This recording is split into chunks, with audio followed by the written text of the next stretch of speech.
बोलिए संत शिरोमणि सतगुरु रविदास महाराज की जय।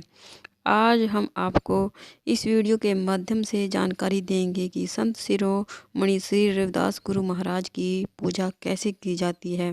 पूजा विधि करने से पहले मैं गुरु महाराज जी की एक युक्ति आपको बताती हूँ। जैसे कि मन चंगा कटौती में गंगा, मन साफ होना चाहिए तो कटौती में गंगा प्रवेश कर जाती है। गुरु रविदास जी कहते हैं कि मन को साफ रखिए, भगवान आपके सामने समक्ष खड़े हो जाएंगे।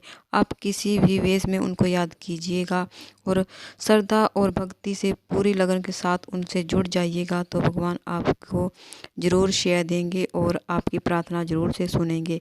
तो चलिए अभी बात कर लेते हैं कि इनकी पूजा हमें कैसे करनी होती है और क्या पूजा विधि रहेगी, क्या क्या हमें सामग्री चाहिएगी। तो वीडियो को ज़रूर देखिएगा शुरू से अंत तक बिना स्किप किएगा। तो चलिए बने रहिए हमारे साथ।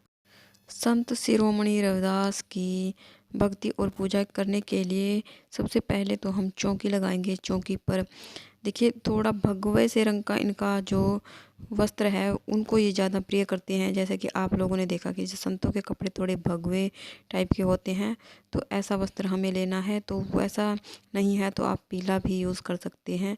जो थोड़ा एक तो गहरा पीला होता है, थोड़ा हल्का पीला होता है, वो वस्त्र हम लेंगे, चौकी पर बिछा लेंगे।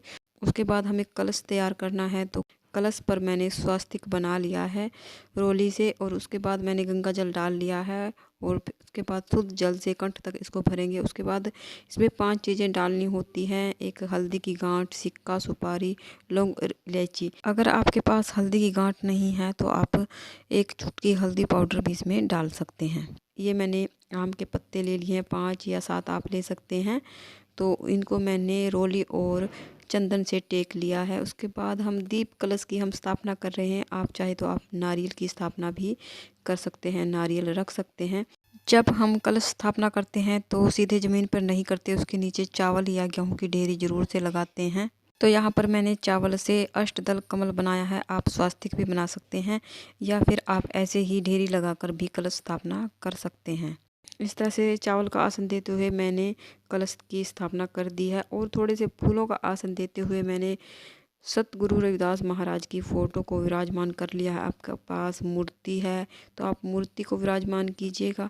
और देखिए गणेश भगवान के बगैर हमारी सभी पूजाएं अधूरी रहती हैं। तो गणेश भगवान को सबसे पहले पूजा में आमंत्रित करेंगे। तो गणेश भगवान को मैंने विराजमान कर लिया है। उसके भाव स्वरूप सभी को स्नान करा देंगे, जल के छींटे दे देंगे। और देखिए के बाद हम दीप कलश की स्थापना कर रहे हैं। तो दीपक मैंने कलश के ऊपर रख दिया है और एक दीपक हम अलग से रख लेंगे थोड़े से फूलों का आसन देते हुए। उसके बाद हम हल्दी, चंदन और रोली थोड़े से अक्षत से हम सभी को तिलक करेंगे। इसके साथ सबसे पहले हम दिए का पूजन करेंगे। उसके बाद हम गणेश जी भगवान का पूजन करेंगे, रविदास महाराज का पूजन करेंगे। और देखिए कलश में हमने सभी देवी देवताओं को आमंत्रित किया है तो कलश में भी हम हल्दी चंदन से तिलक कर देंगे। उसके बाद हम सभी को वस्त्र स्वरूप कलावा अर्पित करेंगे। अगर आपने वस्त्र निकाले हैं तो वस्त्र भी समर्पित कर सकते हैं। उसके बाद हम जनेऊ समर्पित करेंगे। अगर आपके पास ये सभी चीज़ें नहीं हैं तो आप सिर्फ कलावा भी अर्पित कर सकते हैं। अगर आपके पास जनेऊ नहीं है तो आप सिर्फ कलावा भी अर्पित कर सकते हैं। भगवान सिर्फ भाव देखते हैं पूजा करने वाले का। उसके बाद गणेश भगवान को दुर्वा घास बहुत अधिक प्रिय है तो दुर्वा घास हम उनको समर्पित कर देंगे। लाल रंग का पुष्प बहुत प्रिय है तो लाल रंग का पुष्प रख देंगे। और रविदास महाराज को भी हम फूल समर्पित करेंगे। बसंत पंचमी से 10 दिन बाद रविदास जयंती का पर्व मनाया जाता है। इस दिन फूल बहुत ही आसानी से आपको मिल जाएंगे। अगर फूल ना मिले तो आप बगैर फूलों की भी ये पूजा कर सकते हैं। तो देखिए सभी को मैंने फूल समर्पित कर दिए हैं। ये उसके बाद देखिए सबसे मुख्य भोग होता है रविदास जी का गेहूं के आटे का हलवा। इसको देग भी बोलते हैं, जो रविदास महाराज को बहुत अधिक प्रिय है।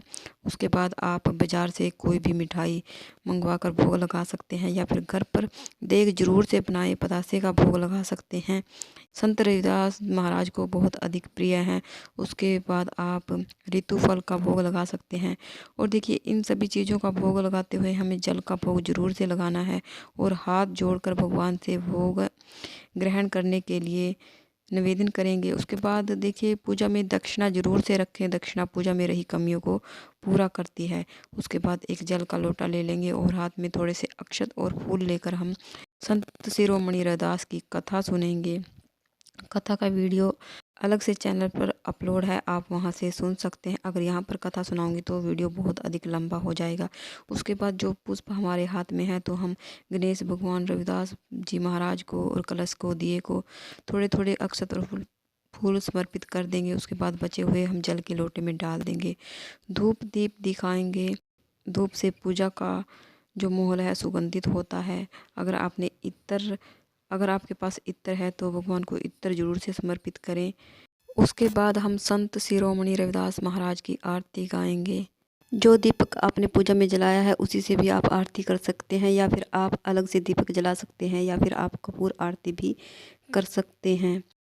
नाम तेरो आरती भजन मुरारे, हर के नाम बिना झूठे सगल पसारे। अगर आपको आरती आती है तो आप मुख से आरती गाएं, या फिर आप फ़ोन में चलाकर भी आरती कर सकते हैं, या फिर आप दिए को क्लॉकवाइज 5 बार घुमाकर भी, इसे भी आरती का स्वरूप माना गया है। उसके बाद हाथ जोड़कर भगवान से प्रार्थना करेंगे।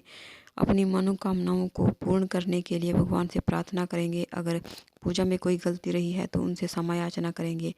अगर आप व्रत रख रहे हैं, देखिए कुछ लोग जैसे रविदास महाराज की जन्मदिन उत्सव के पूर्व 11 दिन 21 दिन पहले प्रभात फेरी निकाली जाती है, तो उसमें कुछ लोग व्रत रखते हैं। और अगर आप व्रत रखते हैं तो व्रत का उद्यापन करना होता है। हमें रविदास, संत शिरोमणि रविदास के नाम के वस्त्र निकालने होते हैं। तो आप कुर्ता पजामा या फिर आप पैंट शर्ट, जिसको अभी आप दान दे रहे हैं जो वो पहनते हैं, वैसे कपड़े निकाल कर रविदास के नाम के उनको दान दें, उस पर दक्षिणा रख लें। तो इस तरह से भी आप इसका उद्यापन कर सकते हैं। अगर आपने व्रत किया है, अगर आपकी इच्छा है किसी को वस्त्र दान करने की, तो आप ऐसे भी दान कर सकते हैं। तो इस तरह से रविदास, संत शिरोमणि रविदास की पूजा विधि रहती है। अगर आपको वीडियो अच्छा लगा है, आपके लिए थोड़ा बहुत यूज़फुल रहा है, तो प्लीज़ वीडियो को लाइक कीजिएगा। इस तरह से पूजा हमारी संपन्न हो जाती है। हाथ में थोड़ा सा जल लेकर आप चौकी के चारों तरफ से वार लें, पूजा हमारी संपन्न हो जाएगी। और जो भोग प्रसाद आपने रखा है इसको आप परिवारजनों में बांट सकते हैं। और जो आपने दक्षिणा रखी है, संत शिरोमणि रविदास के पूर्णिमा के दिन भंडारे किए जाते हैं, तो वहाँ पर कन्याएं जिमाई जाती हैं, तो उनको भी आप ये दान कर सकते हैं। या फिर आप किसी ब्राह्मण को या फिर किसी गरीब को ये सब वस्त्र और दक्षिणा दान कर सकते हैं। भोग आप अपने घर में सभी को बांट सकते हैं और खुद भी ग्रहण कर सकते हैं। अगर आप संत शिरोमणि रविदास के व्रत रखते हैं, प्रभात फेरियों से आपने आरंभ किए हैं, दिन में आप फलाहार ले सकते हैं और रात के समय सात्विक भोजन ले सकते हैं बिना लहसुन प्याज का, और अगले दिन फिर व्रत आरंभ कर दें। इस तरह से व्रत किए जाते हैं। तो आपको पूजा विधि कैसी लगी मुझे कमेंट में ज़रूर लिखना।